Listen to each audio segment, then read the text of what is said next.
In die donker tussen boom en bos het die disippels hom alleen gelos. Op sy knieë bidend tot die Vader, het druppels bloed soos sweet vergader. Die soldate kom, die disippels stond, gevangene om voor mens te kom. Van Pilatus tot die hoogste hof, word hy veroordeel, verneder in die stof. Die skare skree kruisig hom, sy volgelinge staan verstom. In die stadsplein lê Jesus bloed,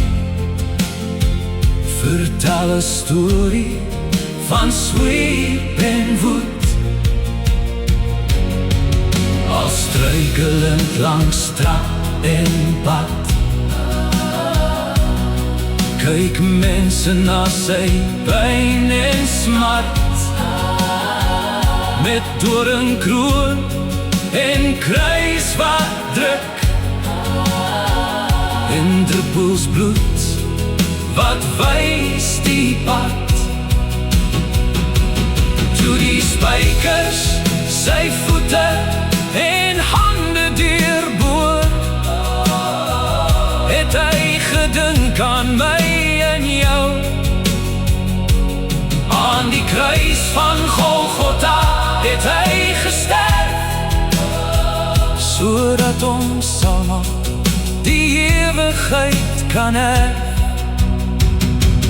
Van Getsemane tot Golgotha